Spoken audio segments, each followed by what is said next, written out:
Somebody said, you're not going to blow up this way. You need to have one character that people would know. Someone said that to me. And to me, I felt like that is boxing myself. I want to create a male character and a female character, boy and girl. I just want to create. The Finish Man series brought me just crazy numbers because people were like, this is how I want my man to be. And I go, my audience was just majorly women, but now I'm having men again because their girlfriends or wives send them those videos. I am a star. I'm not one of those people that would humbly say, no, I'm just. But at the same time, I don't think that walking on the road, I should need security and it's not that serious. You are not part of the, I know where I'm coming from. You are not important to me. And I'm not going to make you important by answering you.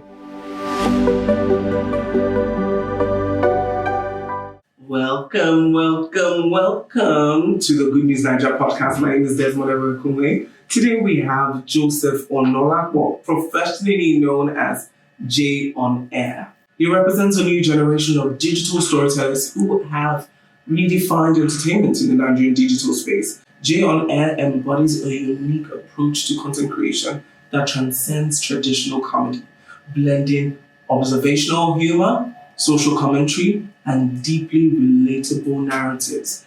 As a media personality, he has become more than an entertainer. He is a cultural interpreter, using digital platforms to create meaningful connection and spark important conversations. You'll enjoy this chat with Jay on Air.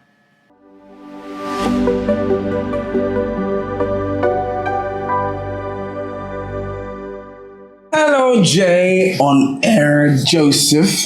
Thank you so much for joining me, even though you stressed me that we'll not talk about. But I'm very excited to be having this conversation with you because I've known you for a number of years. Yes. I've known you from when I used to invite you for there's this production that we're doing. Yeah. But that time you'd accept and just come, and even though we're just experimenting, you just support, which is really great. And I'm just very excited that you're still supporting my humble self, of course, till now with the millions of followers and fans across Nigeria. I'm very excited that you're doing this with me. Thank you. So, how much has changed since then? How much since the first time we met? I think we met 2019? 2019. Thereabout. How much has changed since then? I mean, so much has changed since then. I've grown as a person. I've grown as a brand. I know what I want from life more. You know, I've grown.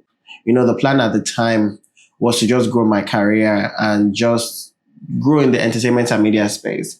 And I think that is the change that I have seen, and I'm just so grateful. But beyond the change that people can see on the outside, the internal change, you know, I'm more self-aware about the kind of person I am, the kind of people I want around me, you know, the kind of legacy I want to leave behind, you know. So I think that has definitely changed as well for me. So I would say everything has changed, to be honest. How do you navigate the conversation about legacy? Because in the Nigerian context, not that you're throwing it very loosely, because it reflects in the type of brand you've portrayed over the years and even the people you try to collaborate with. Yeah. But to you, what does legacy mean? Because I hear it's just the same way filmmakers throw, I want to tell authentically African stories. Yeah. But when you think of legacy, for somebody who's in the limelight, who's trying to use social media to entertain and educate, what does that legacy mean?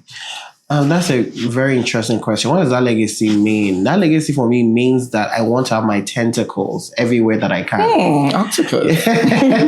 So I'm a multipotentialite, right? I want to act. I want to, I want to do social media. I want to host events. I want to still do radio. I'm doing radio. I want to host, a big TV show. There are so many things that I want to do. And I want that to be my legacy, that people can look at me and see somebody that did not put himself in a box, because one thing I love about what I've done for myself is that people don't just see me as a guy that makes funny videos. At the beginning, that was the thing, even though before I started making funny videos, I'm a trained journalist, I worked on radio, I'd done TV. And so people meeting you on social media, they just assume that, oh, this is just a funny guy that makes us laugh.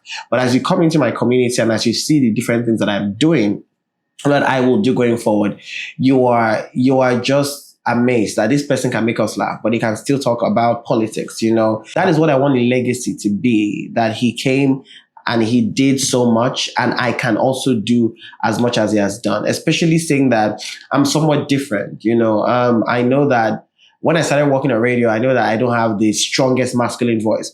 And it didn't make sense for me to start radio because at the time, they would say they want a male and a female host, you know, and the female host should sound this way, the male host should sound this way. And even till tomorrow, I still get people say, oh my God, you don't sound like a man. You know, what does that even mean? I know, what does that even mean? And then the other people that said, I don't understand people say stuff like that. And for TV hosts as well, you would also notice that hosts also look a certain kind of way. They are taller, you know. It's just something that I've studied over the years. And I'm, you know, quite petite, quite short. You know, but I want people to realize that all of that doesn't matter as long as you believe in your talent, as long as you put in the work. People are going to, there are people that do not believe in the dream, people that would not allow me to host their events, you know, in the beginning, you know, but I'm getting to do those things now. More people are saying that, you know, the idea that you think a radio presenter should sound like or be like, or a host should sound like or look like, you know, that is not what it can be. Anybody from anywhere that sounds anyhow. Are they talented at their job? Can they do the job? Can they connect to the audience? That should be the most important thing. So I want people that seem like they cannot get certain kinds of jobs realize that I've done it, you can do it. So for me, that is what legacy is. So you did speak about something that I know before you blew up. Yeah. You used to run a business. Yeah. And how is that like? Because for me, I'm in the phase I'm also thinking about starting a business, but then I'm like, oh my God, maybe not. Man, I end up the way all the perfume went.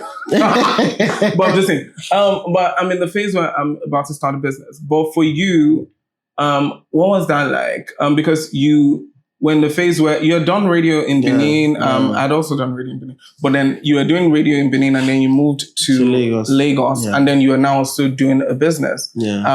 And you called, I think you said it in an interview or one of the chats we had, one of those like gap phases in your life. You're trying to get into UFM at the time. You were not on UFM then. No, UFM was just wasn't even part of the conversation. It was just a gap phase. Yeah. So how are you able to balance that pressure of knowing the things that you're excited about, but then also now trying to build a business that would take care of you, and then you have to also be equally excited about? Yeah, I think for me, I did not balance anything. It was just a rather tough period. I started the business out of necessity.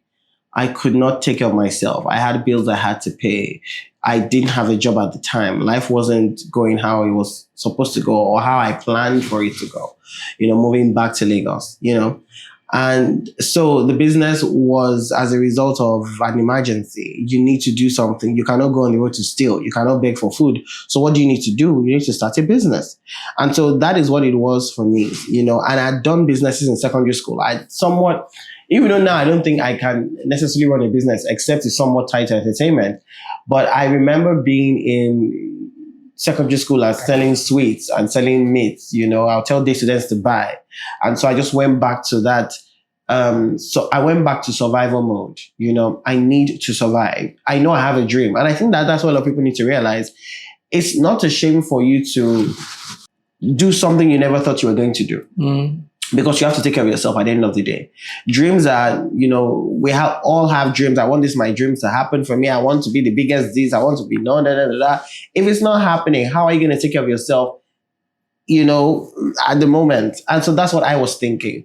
I did not let go of my dreams, but I realized that I had to take care of myself, you know, and that's why it's important to me.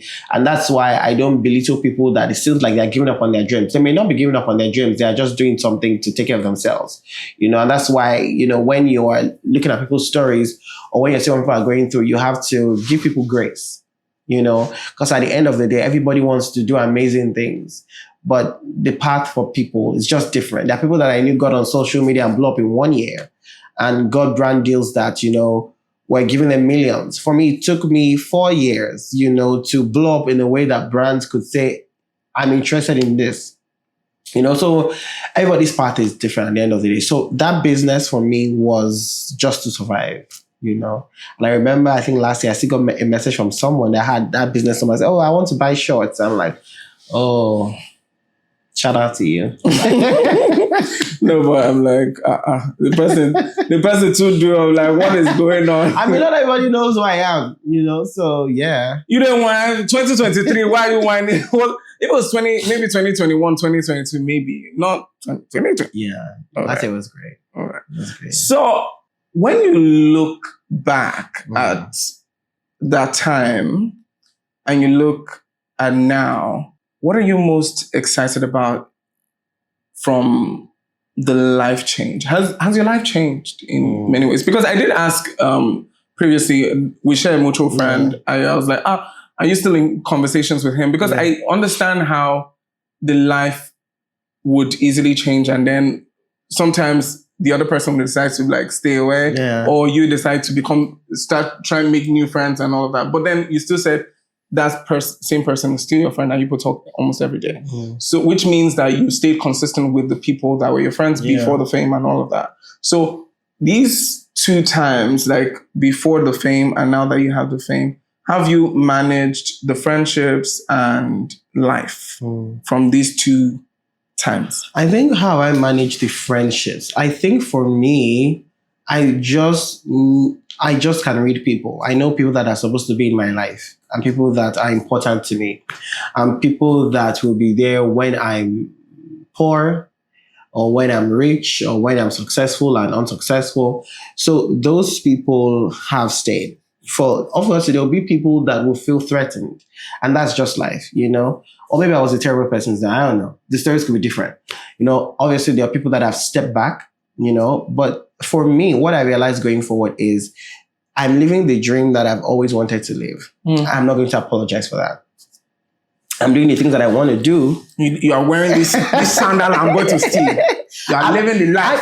I mean, why should people apologize for their success at the end of the day? We all want to be successful. So why should you feel guilty for succeeding? So I'm not going to feel guilty for succeeding. But one thing I'm going to make sure is that I'm a good person to people that I come across. That's why to apologize is literally at the tip of my tongue. Oh, I'm sorry. Because if I feel like I'm off about something, I'm quick to do that. But I'm also not going to apologize to people that are insecure about themselves or people that want me to bring down myself or people that feel like they don't somewhat understand my journey or where I'm going to or where I'm coming from. Those people shouldn't be in my life. I've made new friends, but these new friends are friends that understand the journey. And I know that they're not just there for who I am or for what I have. I can easily read when you're there for who I am, for what I have.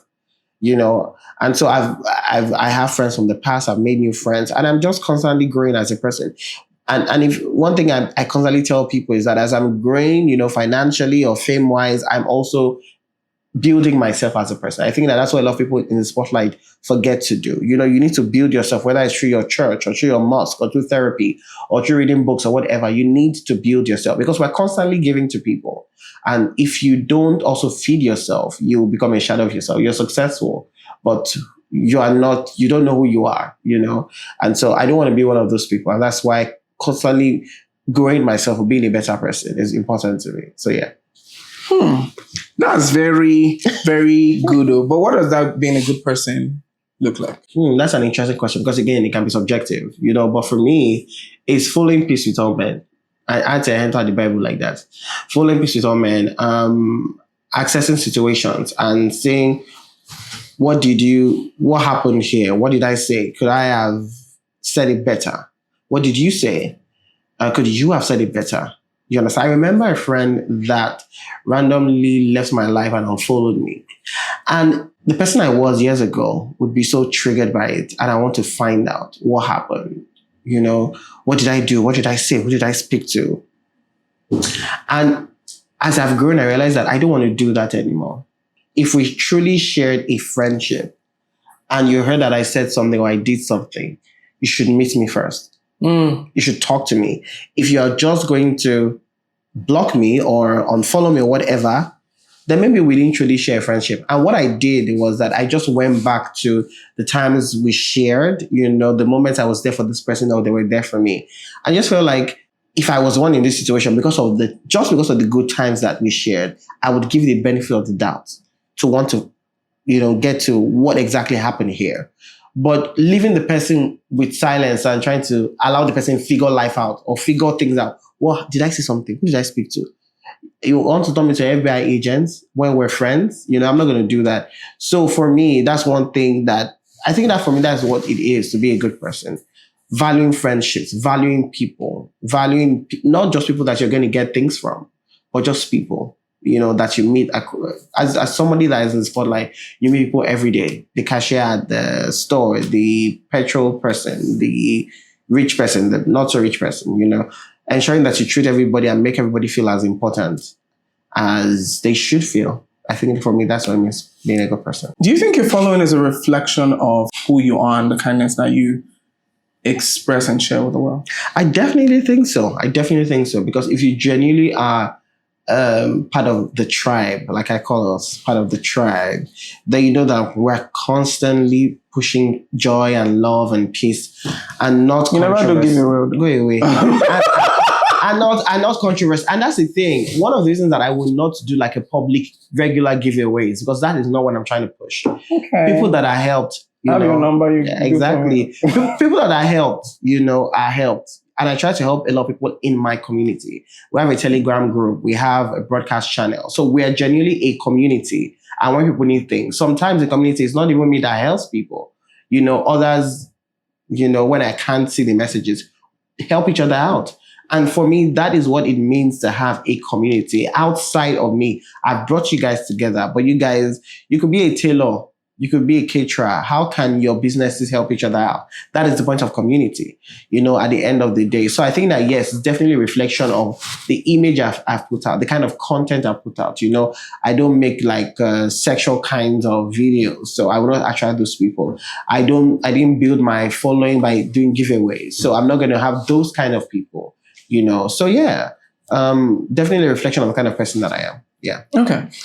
So you built your social media, and how do you navigate the responsibility of using your platform for social good? So, for example, like last year, there was a lot of need for a lot of content creators, people in the celebrities, to take a stand for either the Peter Obi or just speak about their political choices, or if there's a conversation, maybe the Mobad conversation, the need for you to use your platform to speak on it or be a part of it. Do you ever feel the need to want to use your influence to drive social good or to push for a conversation? That's a great question, and I know that it can be difficult because people expect things from you. They feel like once you have a platform, you should always speak out on social issues. But I would not hold anybody to that responsibility, because a lot of time we've seen a lot of our faves speak about things and you're like, oh my God, you're not wise. You're not wise, and that's the truth about life. Sometimes a lot of people just do the music that they want to do. Sometimes a lot of people just act the film that they want to act. You'll be surprised at how they really, truly think. And it might not be how you want it to be. Again, when it comes to politics, everybody should have the right to make their own choice. If not, what then is the point of a democracy? One thing I do is to an extent, not support any candidate, but just lay out the facts for you. My job, I'm a journalist. I work on radio. So we did a lot of that on air. So I did not want to do a lot of that on my social media because it was just a lot at the time. You understand? So the things that I've taken a stand on mostly about femicide, domestic violence, those are things that are really important to me because a lot of my content are women-centered. So I feel like I owe that, I owe them that responsibility to speak out about things. Like I remember, I think it was this year we had a lot of femicide cases, women getting killed by this and that. I made a video about it. I did skits about it because I saw that some men did not take it as seriously. And I felt that as a male content creator who has a large female following, I needed to speak about it. So I made content around it. I tweeted about it. I spoke so much about it. If you are on my Instagram, stories as well, you see that I'm constantly speaking about one thing or another. But I try to keep it cute, like they would say. Try to keep it still love and joy centered at the end of the day. Because if there's so much chaos in the world, you ask yourself, where can people go to on social media and everything is not politicized? So I want you to come to my page to relax. Relax. Sometimes it's okay to have people's pages that you go to, not to think about the politics, not think about all the mess, and just to have a good time and just relax. So that is what I'm pushing out there. One of the characters that you've created, I use or I used to use to relax was the Chizoba character. Yeah. But I never see her for a while. I know. It's been a minute. And I think that was one of the characters that truly broke you out. That was like, I remember then on Twitter, you having like tons of views and retweets. Yes. And then there was a whole conversation and trend. And then on Instagram, it was the same thing. Yeah. And everybody loved the Chizoba character because it was very relatable. So how do you create these multiple characters, and how do you keep up with them and the personalities, and what do you plan on doing with them? Because now they don't feel like a lot. Because even now, there's a Moabu Don'ts character, there's the Mercy Chinwo one, there's so many. There's the HR, there's so many characters that you've created. Yeah. But in this social media space that people are even trying to just create one that sticks, what do you plan to do with the many ones you've created? Because I don't know, tomorrow you might create a new one. Yeah, that's the thing about me. For me, I want to just constantly create, because I remember when I started out, somebody said, you're not going to blow up this way. You need to have one character that people would know. Someone said that to me. And to me, I felt like that is boxing myself. I want to create a male character and a female character, boy, girl. I just want to create. And I just wanted to let people know that you don't have to have one character to blow you up. You can have multiple characters. You can do things your own way. You can go against the grain and still be successful. And that's what I did. It may take you more time, because it definitely took me more time. Because people will see Chizoba today and see Nollywood actress tomorrow, and they're like, finished my next. They're like, who is this guy? But you know that I am Jionair, and Jionair will give you multiple characters, And that's the point. What is the plan for the multiple characters? I want to create more characters, to be honest.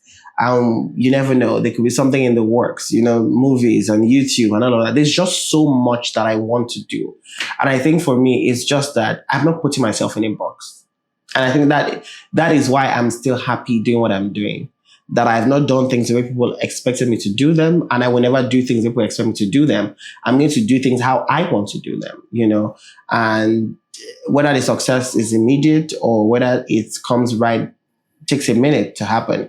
As long as I'm doing it on my own terms and the way I want to do it, I'm going to be fine, for me. So for me, that's the plan, to create more characters and to do more with the characters that I have. But the thing about having multiple characters is that characters for you now, Chizoba resonates with you. I remember when I started the Finish Line series, and the Finish Line series brought me just crazy numbers, because people were like, this is how I want my man to be. And I grew, my audience was just majorly women, but now I'm having men again, because their girlfriends or wives send them those videos.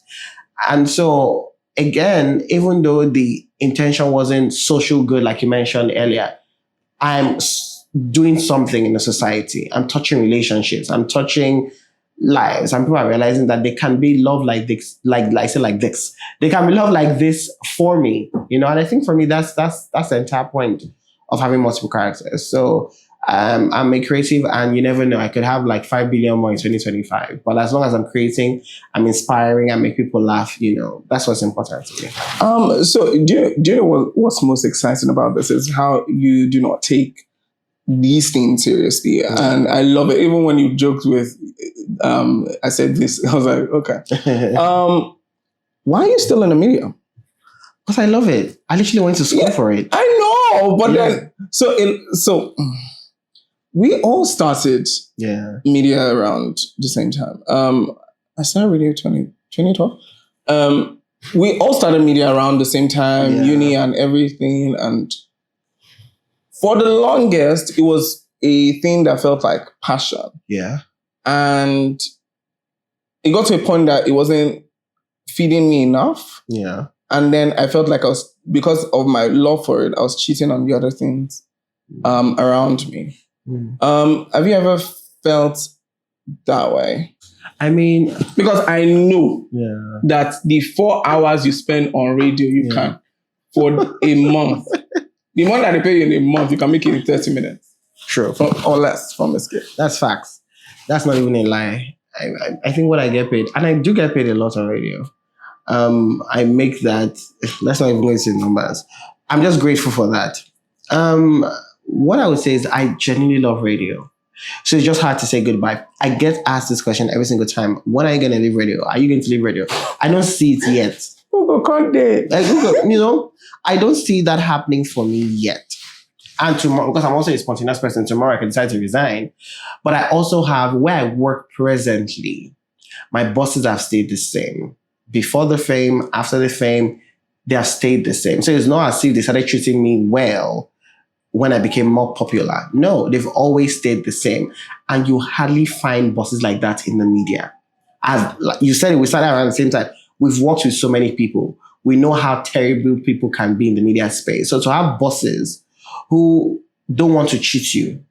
I remember when we started out, where I presently work. By the way, I work with 88.5 UFM Ultima. And obviously I came and asked for this amount and they paid me. There were some newbies that were coming in. And to find a radio job is hard. I don't find work. They were willing to collect peanuts. Our boss said, nobody's pay is going below this. In the media space,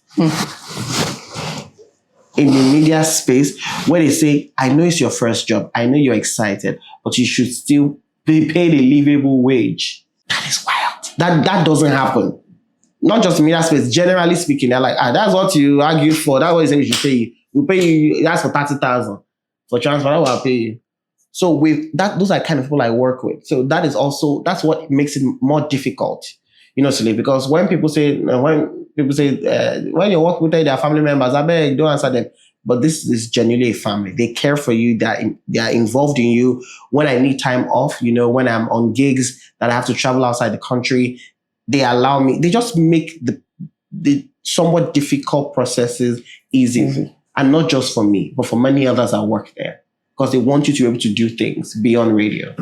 And that's just amazing to me. So that's really why it's hard to leave. So what is it about a radio? So I think I know why I connected to the radio for the longest of time. And I'm trying again to find my love back to radio. And a lot of us who started radio around the same time, a lot of them have been burned and then they left, which is why I'm very grateful that you have that. And it feels like a dream for a lot of people. There are a lot of people you tell the story who've worked in the media and they're like, when I get opening, because a lot of people have truly left. But what is it about the media that has kept you beyond liking it? But there should be something about doing it every day, whether be it in the afternoon shift or the night shift, that makes you really like it. Wow. What makes me really like it, when I come on air and connect to people that don't necessarily know me from social media, but I'm connecting with you for the first time. You're a first-time listener. Mm-hmm. You call into the show. You say, this is my first time listening to you, and I loved what you said. For me, whether on social media or off social media, when I'm able to connect with people, it's just so exciting for me. So I think that's why I love it. I also like to talk about music. I like to talk about entertainment, politics, everything. And I get to do that on a daily, on radio. People, talking about shows, and people call you and tell you their life story. That's amazing. That you trust me enough to call me, to pour out your heart, or to tell me this is what you're going through. This is what life has been for you. Talk about your love story, inspire people. Yeah. Does it still feel like the same from 5 years ago? Because you worked with a radio station, because I worked, you worked in a radio station that was the envy of every person in Benin, because it seemed at some point they had market share for they packed all the listeners in Benin. And there's a connection that the radio presenters had with the audience back then in Benin City. And now doing radio in this city? Because in my head, I think that there's been a change in the connection that the presenters had with the audience. But in your own experience, because you're still on radio, has it changed drastically from when you're doing radio in Benin to 88.5 FM is one of the top radio stations in Lagos. Yeah. And so if I want to listen to music, it's definitely there. And then the conversations that you could do and sometimes give. Yeah. So I get it. But the connections, do you think it's still there? I think that things have definitely changed. I don't think we have the number of people that used to listen to radio then, listen to radio now. So you have to do extra. To be a radio station that is stunning, you definitely have to do extra. Life is harder. Mm-hmm. Things are harder. So the presenters are hurt, you know? And so whether you like, no matter how professional you want to be, there's a way you're going to pay attention to your job when you're getting paid, when you should be paid, when your pay is taking care of you. So the truth is that a lot of the people that were doing it for the passion have done it for 2, 3, 4, 5 years. And I've realized that, oh my God, I'm passionate about this, but I can't pay my rent. I'm passionate about it, but I can't send my kids to school. But they still have to stay in the job. A lot of people are still there or looking for opportunities to get in. You don't expect them to connect with the audience now, the way they used to connect then, when the passion was there. So the trajectory has to change, you know, just like how we have a lot of doctors that sometimes forget the oath that they've taken. And sometimes they say, boy, you have to treat the people.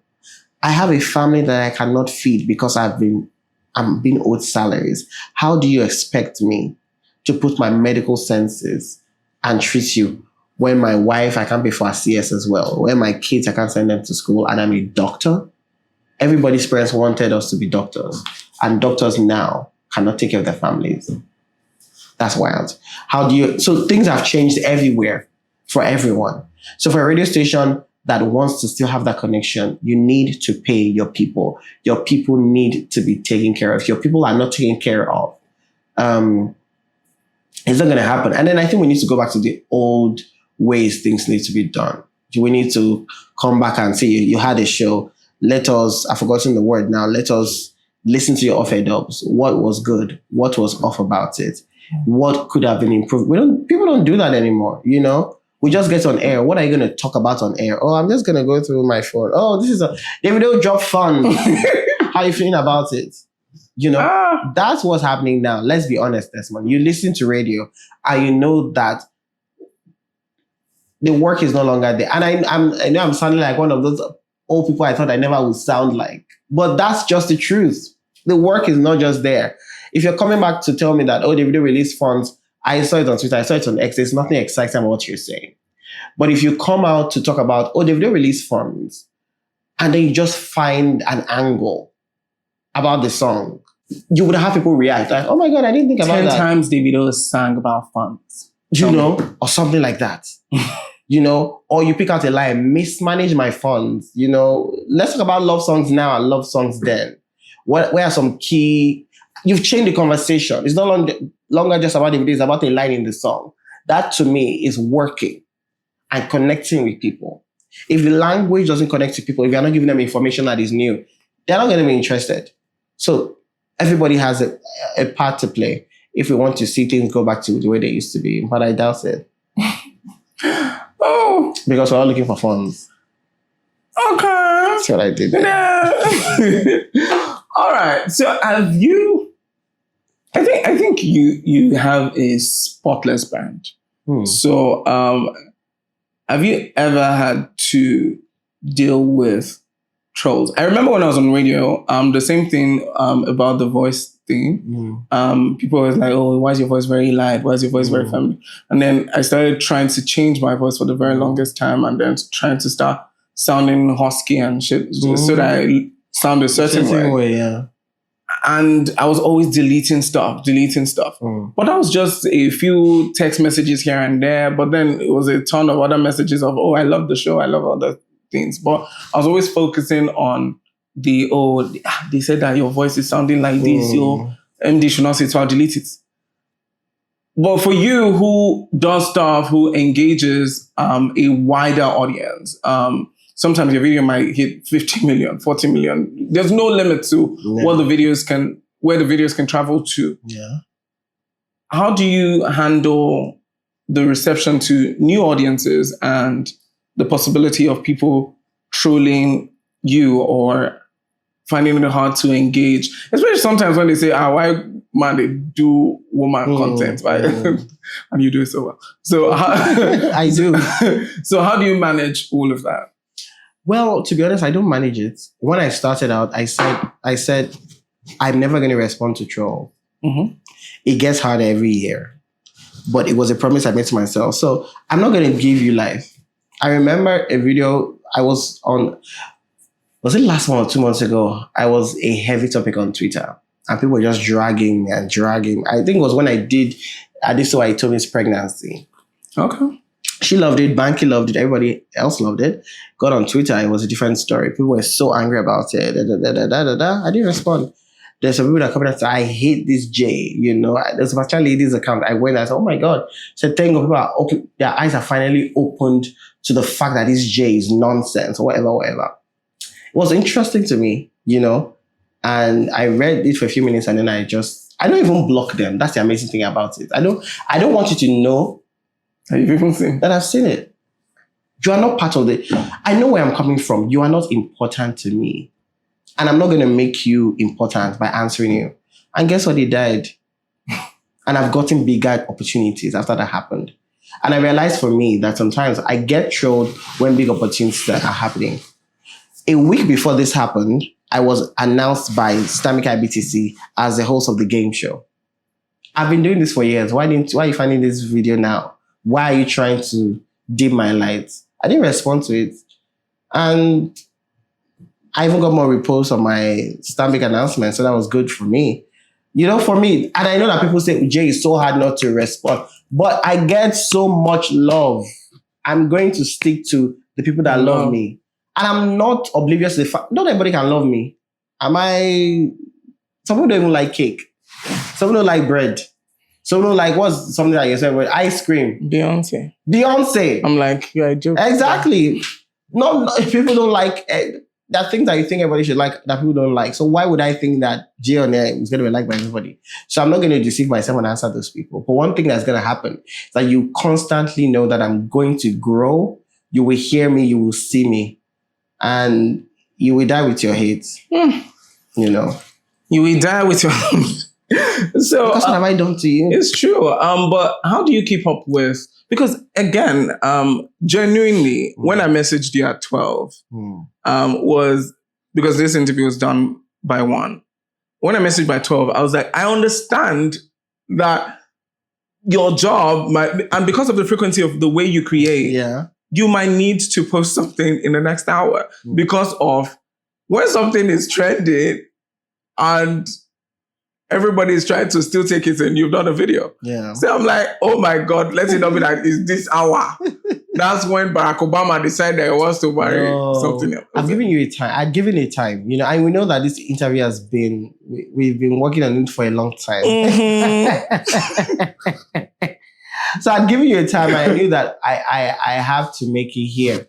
And if anything trending happened, I would still find a way to. I remember a video we wanted to do with some of my collaborators, and then somebody else has shot it and done it. And they were like, oh, do you think we should do that? I'm like, this is not me, though. That's the thing. I'm confident in who I am and what I carry. And a star. I am a star. I'm not one of those people that would humbly say, no, I'm just... But at the same time, I don't think that walking on the road, I should need security, and it's not that serious. But I know who I am. And I know that people will still, you may have done something, doesn't mean I cannot do it in my own way. Because we're different at the end of the day. As long as I'm not copying you, hook, line, and just taking it, everything you've done, just copy it. No, but how do you keep up with your own frequency? Because there's a pressure to do all of that. But then sometimes human nature, all those times that people were saying that I liked work, but there are some times I was very tired and burned that I wanted to take a break.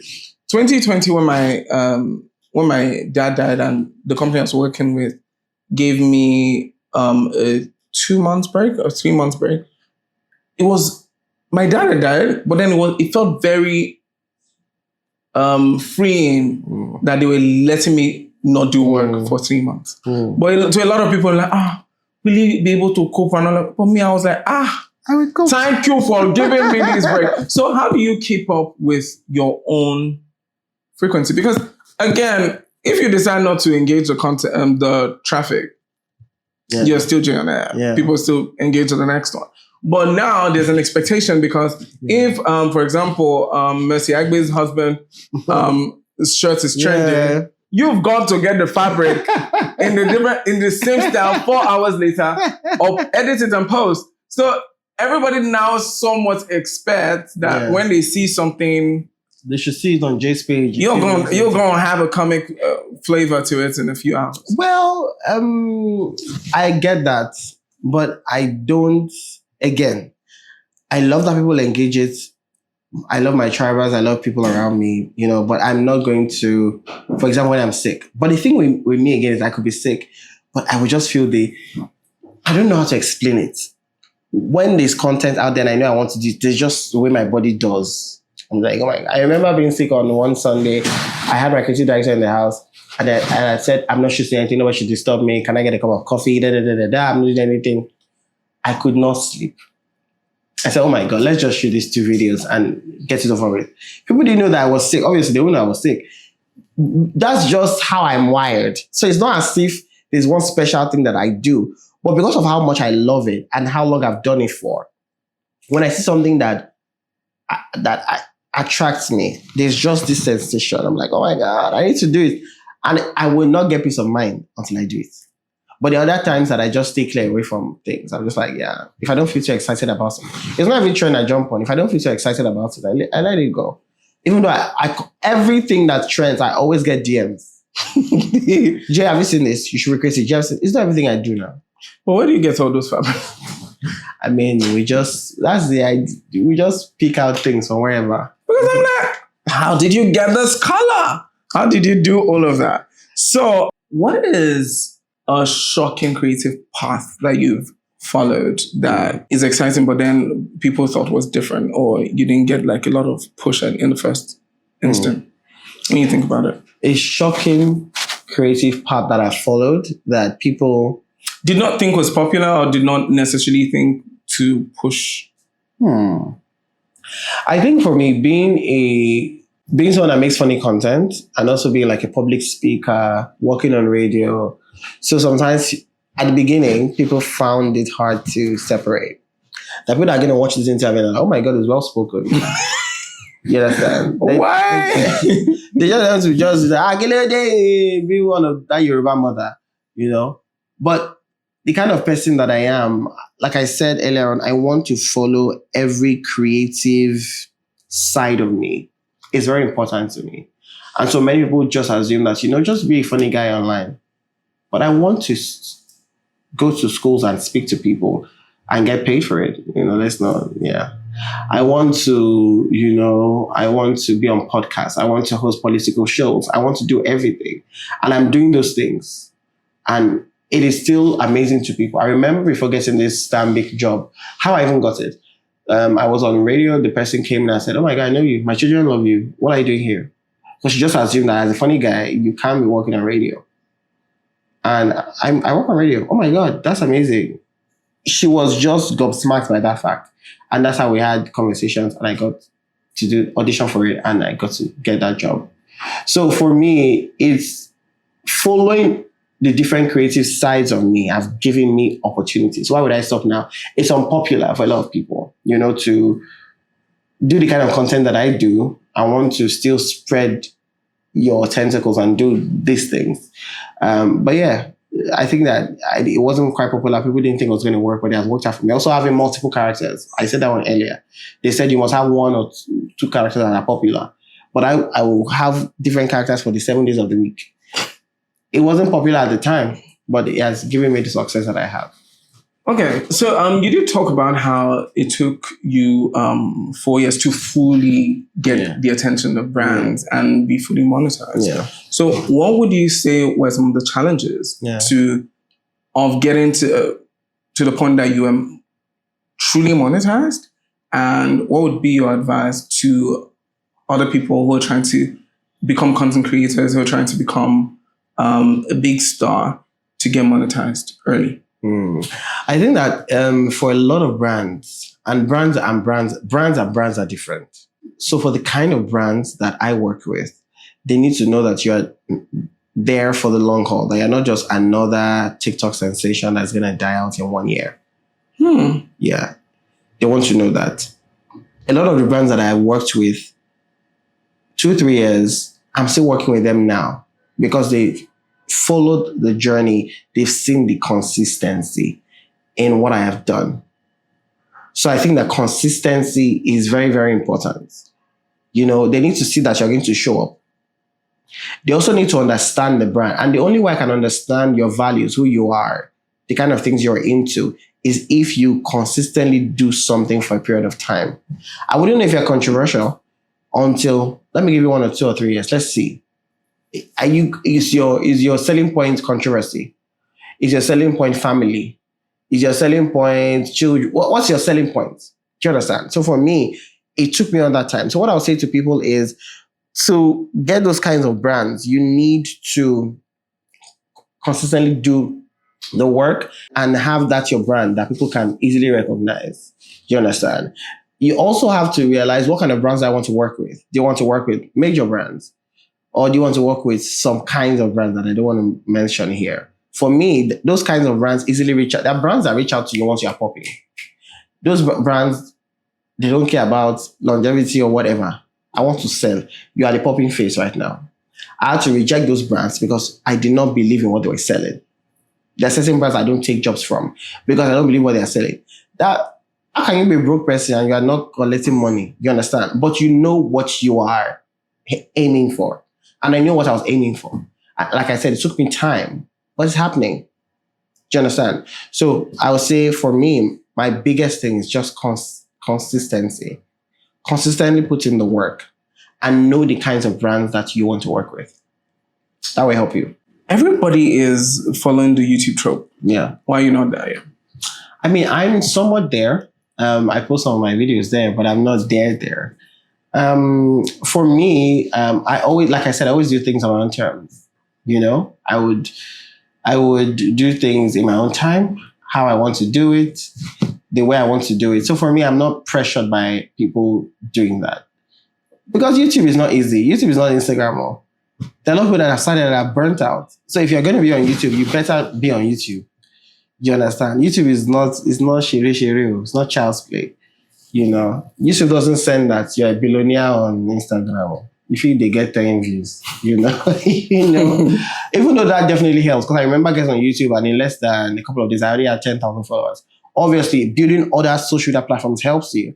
But I don't think I want to repeat my funny content on Instagram. I want to do something different. So that's what my team and I are working on already. So 2025, it's exciting. Exciting stuff. So I have 2 more questions. I'm trying to make sure I don't forget it, which is why it's important to write people. How do you see Nigerian content shaping the global entertainment landscape? What are the opportunities and challenges for Nigerian creators to break into international markets up to the level? Yes. Yeah, Kaisina was here a few months ago, and it was very exciting. It was my first time engaging him, all thanks to Shank, who brought him to Lagos. And that's a whole, and then I found out that it's a whole business for them, the numbers and the streams and all of that. Why is it so unpopular yet for us to have streamers that big? Or do you think that's the next big thing in the Nigerian? I think for us, it takes us a bit of time to jump on a lot of things happening in the rest of the world, but we definitely catch on. I mean, we have people like Pella doing it on TikTok, you know. His numbers are great. He did videos with Davido and Tiwa Savage and had great numbers. You know, they see a life, you know, and had great numbers. So I think that there are definitely people here doing it. You know, this is what I always say when we ask me questions like that. You know, there are people that the actresses blogs or posts and say, this one's an actress, which film you act? And then you go to the person's page, I see 5 million followers. You think they bought the followers until you see that people are engaging them. There are so many celebrities in different parts of Nigeria alone that you don't even know their names. I remember when I found myself in Northern Twitter, and there are so many big stars there with millions of views, millions of people in the north, like Kano and there are numbers everywhere. Do you understand? So that you don't know, especially those of us in Lagos, we think that we are the Beyonce of the world. There are people outside in Enugu, in Asaba, in Kano, that are doing big things, And so sometimes we just need to open up ourselves to see that. So I think that sometimes it takes us time, but we're definitely getting there. There are people that are doing amazing, Yeah, I think it takes us time, but we're getting there. We're connecting with people abroad. That we're connecting. I remember a video of mine that went viral in India, so I know that there's an opening to work with creators in India when I get a chance to go there. I remember when I did video when I went to Tanzania, and then creators from there said, "Oh, we're just knowing about you. When next you're back, let's work together." So that is opening. So for me, I'm also trying to do content that people in other countries, can relate to or with. I remember when I went to Rwanda or Kenya, I also did that. So there's an audience now waiting for me. So I always tell creators that, when you travel, when you get opportunities, make sure you do content that can be appreciated by people outside of Nigerians. Do you understand? That doesn't mean put pressure on yourself. But if you can't think about it in that way, can Americans watch my video and get it? Can Indians watch my video and get it? What you're doing is that you're setting yourself up for those kind of collaborations, those international gigs. In fact, it was when I went to Kenya and I did something. I'm working with a particular brand now based off that trip. Because I realized that, he went here, he has an audience here. Let us use him here for a Nigerian, Kenyan audience. Do you understand? Because I was strategic about that. Because I know I've said, a lot of things I've said today is about, because just do things your own way, just enjoy your life, enjoy the journey. But there is a place for strategy as well. So, because you don't just want to be a local champion for the rest of your life. You understand? So, yeah. So, I did say final question, but then final question would be, how important are awards to you? Because we come from a place where those, in the media, I think all those awards are important when you come from the media, to just try to, because your job almost feels thankless. Yeah. And then to just say, yeah, well done, you're doing a good job. But for you who's now in both spaces, which is you work in the media and then you also work in entertainment, content and all of that, how important are these awards to you? How important? To be honest, I get excited when I get nominated, but I don't need to be a pessimist, but I never think I'm going to win. Why? I just don't think I'm going to win. I just don't.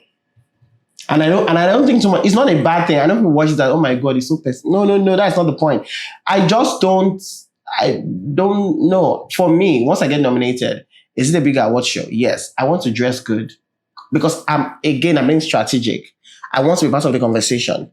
Being part of the conversation doesn't necessarily mean me winning. It could be me dressing really nice for the show or creating content around the show. That's how I think. Do you understand? I'm not thinking about the awards because, again, some of our biggest stars in the world, don't have certain awards. Does that change who they are or what they've achieved or what they've done for the culture? It doesn't. And if you are so award-centered, when you don't win, you would need serious resurrection power. You understand? But for me, an award show is like every other day. We do it, we go on to the next. Especially this year, between last year and this year, I've been nominated for every major award and I've lost every single one of them. So imagine if I was so I need to win. Well, I remember not even being nominated for one award show. I think it was last year. The Future Awards. I wasn't nominated. And we have people tagging them, why isn't he nominated? It became an entire thing. You understand? I did not like that attention because it's just not who I am. And that, I'm not saying that's the reason they nominated me this year, shall maybe nominated, I'm maybe not bitter. I'm not saying that's why, but for me, I'm just trying to see people know that I'm not award-centered. And for award shows that nominate me, and I don't know whether I should say this, I want us to get people to vote. I always tell them I'm grateful, but that's not my style. I would never put up a picture and say, oh, vote for me. No, I always will post and say, oh my God, thank you, we're nominated for this. But that's where it's going to end. I'm not going to coerce my fans, people that follow me to say, oh, vote for me. Do you understand? It's just not who I am as a person. I did not get into this for awards. Do you understand? You got in for the audience because you like it and money. Yes, that one is important. If they call you for a award show, I'm hosting something that they're paying me 10 million. What's going to happen? Exactly. Yeah. But shout out to awards, still nominate me, or maybe give me. I'll be grateful. I give good speeches, as you can tell. Like, oh my God, it's been such a great journey. Yeah, we just you said big cry. This is a long time coming. I'm an actor now. This is a long time coming. All right, drop tears. I remember when I started this, I never thought I want to thank my God, my mother. And then they always say fans last. The fans. And that's such yeah. I know how to give great speeches. Yeah. Hey. So thank you very much for joining us on this conversation. It's been a really, really good conversation. It's been a long time coming. Yes, it has. And I really pray that we all grow to the place that, because 2019, I don't think that you'd have imagined that you'd be here. And it's just been 5 years. Like the whole life changed post-COVID and all of that. And even me, I don't know how my and a lot of things. So I'm very excited about what would happen to all of us in the next, say, 5 years again. And then maybe we come and do another interview or something, or we are on another panel together or something. But I'm very excited about where we are going and how we are chasing our passions and trying to make monies with the different things that we're excited about. So thank you for joining us. Of course. Thank you. Yeah. Action. It's been a really good day. I'm so inspired. I'm really inspired. Guys, J on air. Consistency. You need to be consistent until it's important that we all stay consistent and see where life takes us. And life has taken J on air to a beautiful place that we love. You can also be a part of our success story to see where life takes us by subscribing to our YouTube channel. Please do subscribe. We are the Good News Nigeria podcast, available on all podcast platforms and social media platforms at the Good News Nigeria podcast. My name is Desmond Okunwe. See you on the next.